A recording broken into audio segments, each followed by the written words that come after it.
Hi, welcome back to Forensics. Tonight we're going to look at the Greg Schardt file, and we're going to look at it without using autopsy. So we're going to use Reg Ripper and a few more utilities like that, a lot of grep and some Linux skill to go through and find this disk. So let's go find the answers to the questions that they want for the Greg Schardt file. First of all, that's located in our opt forensics cases and the Greg Schardt directory right there. We can look at that directory like this. We can see I got our questions. We got our forensics challenge here. Just tells us about it right there. We have our questions, and we have questions with answers right there. And then we've got these. We've got, Schardt 001, 002, 003. Then we got a few more down here that are E01 and E02. Well, we know that the E01, that's expert witness format. So if we do expert witness format, so we do EWF, info, and then we just grab the first one of those. It'll give us the MD5. It shows us fixed disk. It says, who the examiner was, what the case number was, and there's the info for it, etc. So you can see all that right there. On the other file, if we try that in the other file, which I'll bring it up, and we do that EWF info on this is not an expert witness format file. So if we do that, we're not going to get a whole lot of information. Now, there is Simpson Garfinkel did create a utility, advanced forensics format. And so with the AFF, let's see if there's info on that. There is. There's an AFF info, and I can do that on there. And it tells me that, hey, this is a split raw file. So you need to put this together. Well, his utilities actually make one of the easiest ways to do that, which is going to be an AFF fuse, which is an advanced forensics fuse, like this. And we're just going to grab it, that first file, do that first file, and we need to pop it out to a directory. And so we can put it in a mount directory, or better yet, let's create a directory in this directory. So I'll just do a make directory, and I'll call this disk 01, because we have two disks. This is one. This is 1 through 8 is one disk, and then this is another disk right there. So we have two disks. So make directory disk 01, AF fuse like this, grab this Schardt 01 and pop it into disk 01. When we do that, we can look into disk 01. We can see that it's created a virtual representation right here of the actual raw file. And I'm going to go ahead and copy that. So I'm going to copy that from disk 01, that Schardt raw file, and I'm going to pop that right here in my directory with me. So I'm going to copy that over. Now it is 4.6 gigabytes, so it will take about 10 seconds or so, or 5 seconds or so to move it over. But now I've got it moved over, I can see that I've got this raw file in my directory. Now with this disk, I'm going to unmount that. So I'm going to U-mount disk 01. So I got that rid of that. And with this Schardt file right here, we can do a couple things. You do LMS, which I don't have installed. MMLS on there. And look at that. Or we could probably do an fdisk-l-l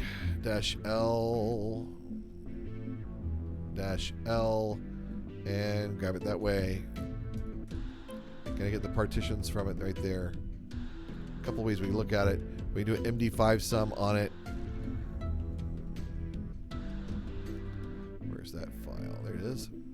And I'll give the MD5 sum. That might take 10 or 20 seconds to come up because it is 4 point something gig. So it takes a little while. And so there you go. You get information there on that. But we're going to low setup. We're going to do a loopback setup on this thing and mount those partitions automatically. First of all, I'm going to do a low setup. And I'll see if I've got any mounted right now. I've got nothing there. So I'll do a low setup. Go ahead and find the partitions for me. Find the first available low setup, which in this case could be 0, but I'll just say find it for me. And over here, let's grab that, and we should now have, let's check low setup-l. Sure enough, we have dev loop 0. If you remember, we do have one partition in there, so that is dev loop 0, but we need to remember that P1 does exist. So with that P1 there, let's go ahead and remount this drive, and this time we're going to type mount dev loop 0 P1, and we're going to put it in the same directory we did last time, that disk 01. Be sure you unmounted this like we did right up above before you mount it again. We have unmounted this from when we used it earlier. So if you try to mount it twice, you'll have problems. So right there, we'll mount that. Now we can go over into disk 01. And we're actually going to spend most of our lives in this exercise right here. You can see we've got a Windows disk right there. So you can look through this, and it looks a lot like, well, it looks like Windows. Well, it looks like Windows XP.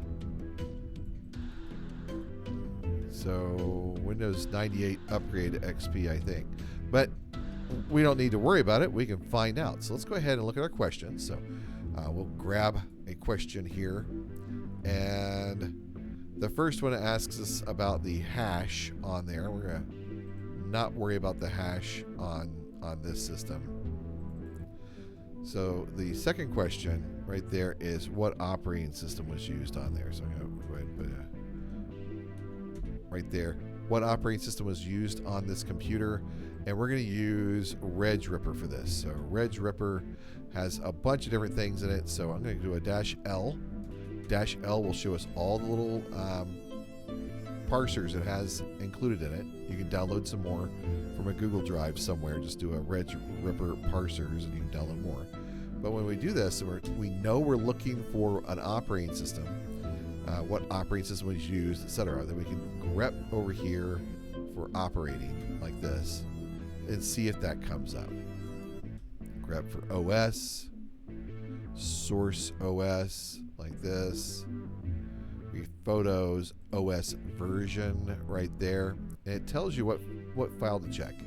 So you see this OS version NT user dat, OS version TLN NT user dat.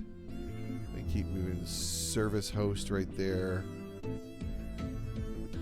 NT user dat again. So you can look through here and just see kind of what you need to find. So what we need is the NT user dat file. We know that. And there's a couple options. We have OS version TLN. We'll give that a shot. Why not? So what we're going to do is regripper-r. And, well, first of all, we need to find the NT user dat file. So what we'll do, we're still on the Windows disk right here. We'll do a find. From where we're at, that's the root of the disk. That / is from the root of the disk. We're going to look for a type file -iname, because we don't know if it's uppercase or lowercase. It's probably uppercase. NT user.dat like this, and we're gonna press enter, and we do that. You have to put one I for case insensitive name on there, and sure enough, there we go. So we have 1, 2, 3, 4, 5 files it found that it can use right there. So by doing that, we can now execute. exec our Reg Ripper. So Reg Ripper -r. The -r is going to go against what it found there. The -parser is going to be OS version. Then / and semicolon. Now what this does is this is built into find. What this says is find a file. Well, it's find something, right, from this directory.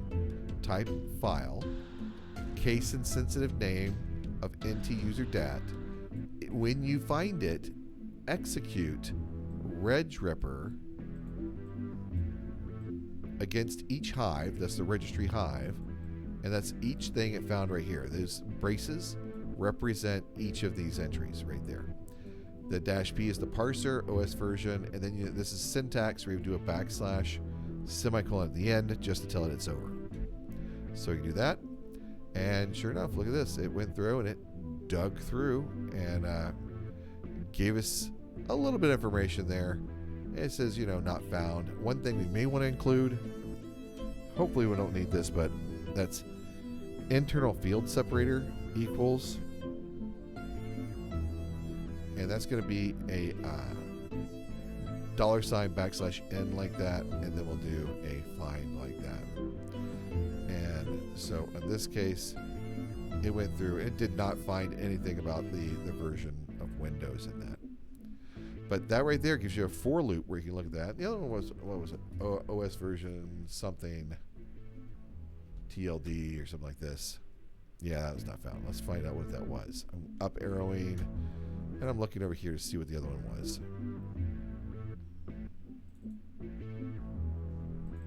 TLN.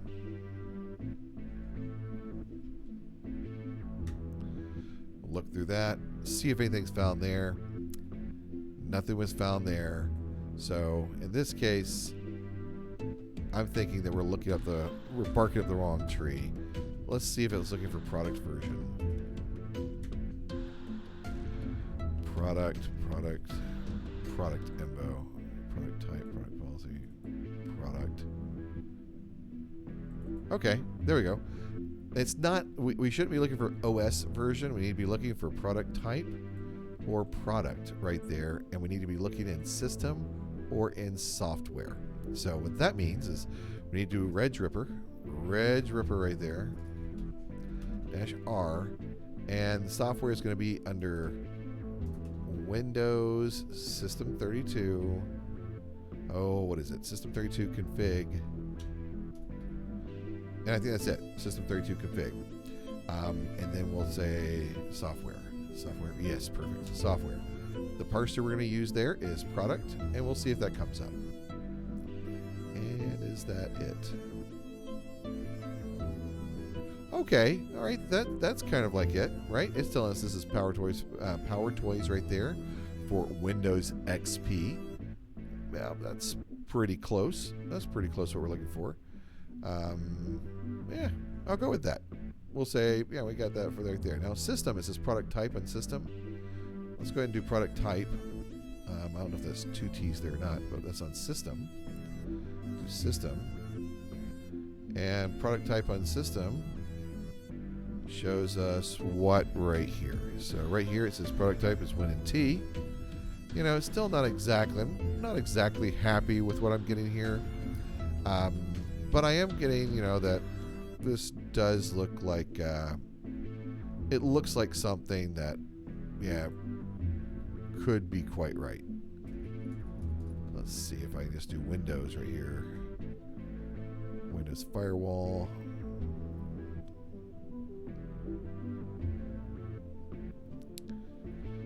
Let me put 1-B1 on there. Well, there you go. WinVer. How about that? WinVer. That's perfect. Oh my goodness.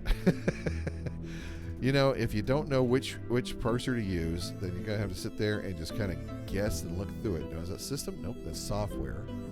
So let's go over here and do software. And now we've got it. That right there, that's perfect. Beautiful. We've got it. Now, if you're wondering where these parsers are, they are over in user, I think it's user share. User share Reg Ripper. Nope, user live. Check it out. User live Reg Ripper. And these will be plugins. So plugins there and a bunch of them in there. So that's where those are.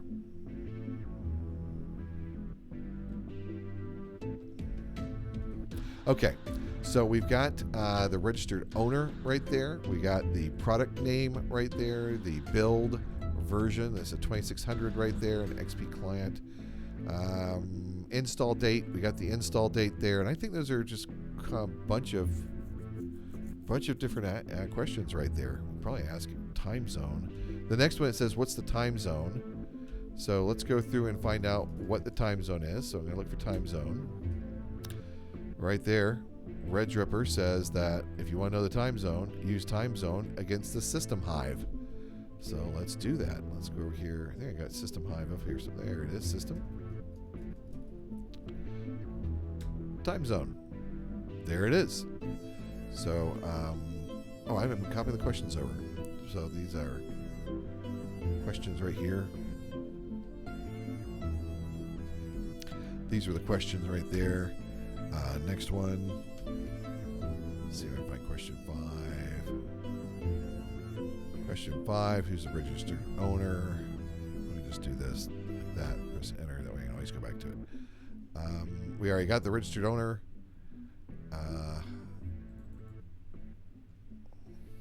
What's the computer account name? So what I'm going to do is, well, we'll look for Reg Ripper over here. And I'm going to look for name. And with a B1 on there. So let's see if we got anything. Log file name, object name, username. There we go, right? Comp name gets computer name and host name values.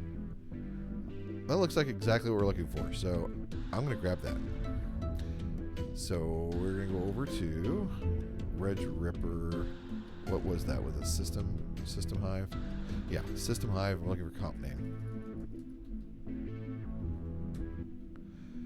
There we go.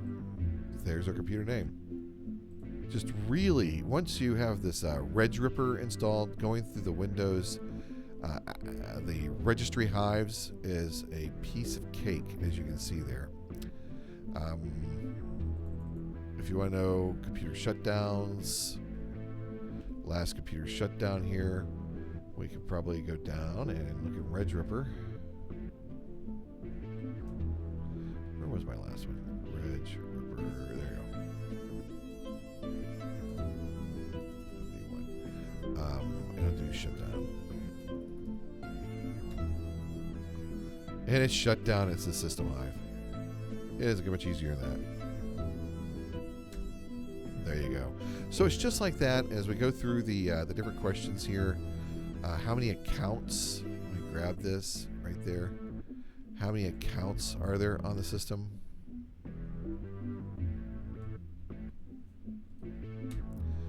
And what we'll do is we'll look for account.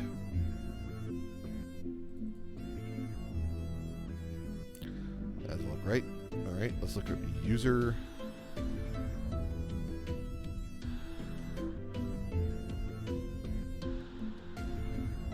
Okay, right there we see the SAM parse, and we see parse SAM file for user and group membership info. So that's SAM parse, and it's run against the SAM file itself. So let's go ahead and go up to our Reg Ripper here. And SAM's usually all caps. It is.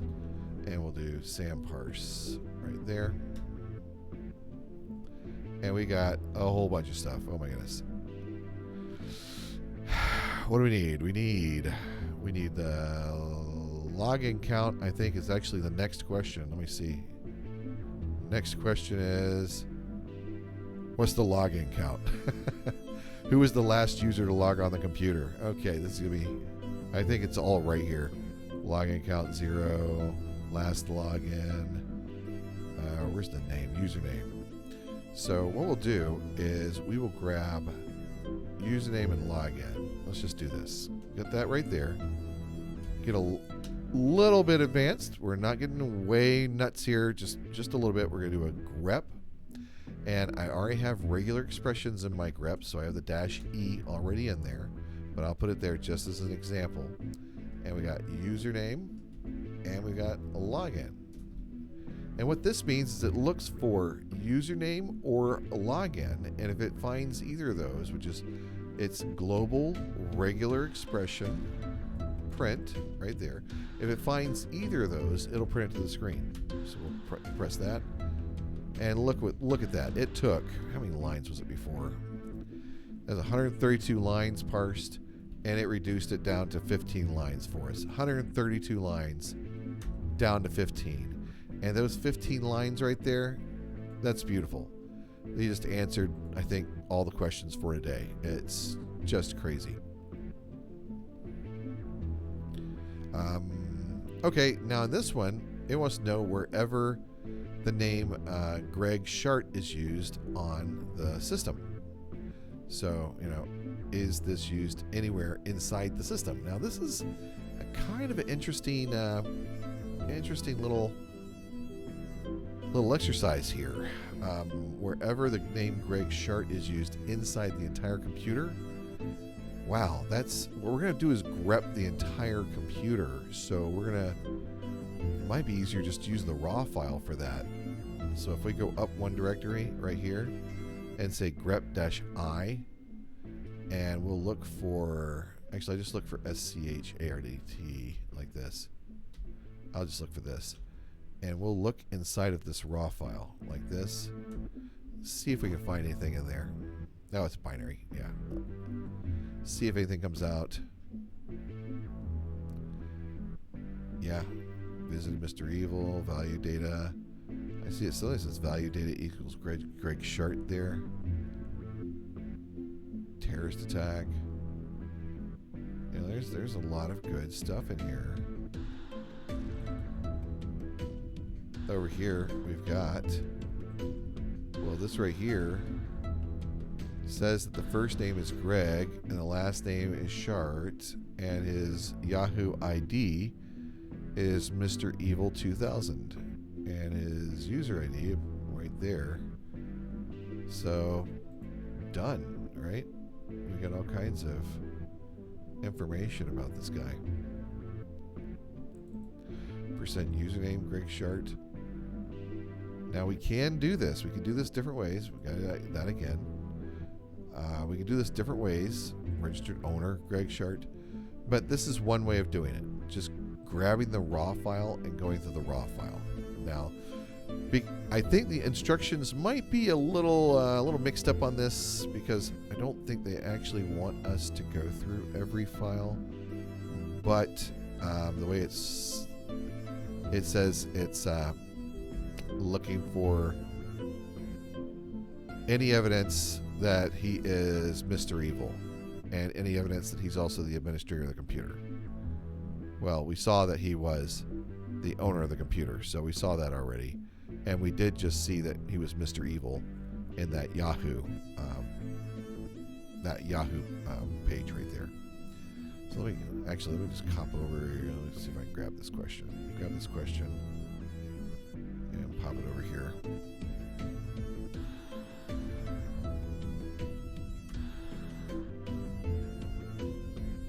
So they're saying that that's in there, and they want to know what file it is. So let's do that. Let's go into disk 01.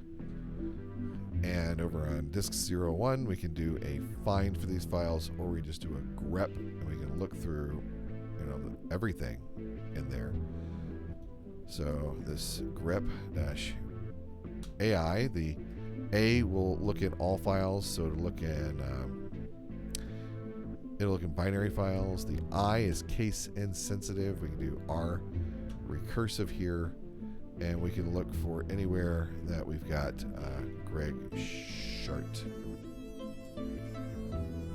which I think is just look for his last name there to start with, and just look, starting in that disk right there. Just there we go. I mean, yep, he's there. So his name's in there. If we just look for Schardt here, we get a lot of information for that. There's just a lot there, so it depends on what you're looking for. We've already found it, so we've got the information that ties him with Mr. Evil.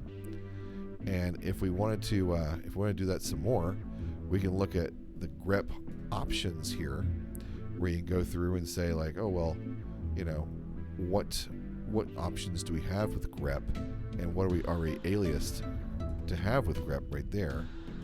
And I can just go through and say like, you know what, let's look for Schardt, and also we'll look for evil like this, and we'll see if we've got that in the same place. Right here we got Mr. Evil desktop, he's on here. Mr. Evil root, a whole bunch of stuff. What, just evil? Scroll up here. Word-based information, not very helpful.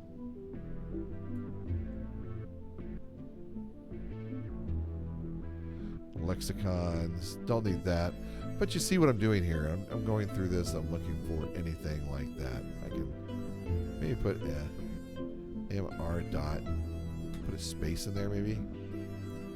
If we put a space in there, you notice the way I did the space is I did use a / escape. So I did MR, well, unfortunately with the dot there, I probably need to / escape the dot too, because that's a concatenation mark.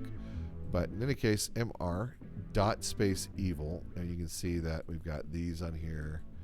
We've got that on there. So we've got a lot of both of those names on there.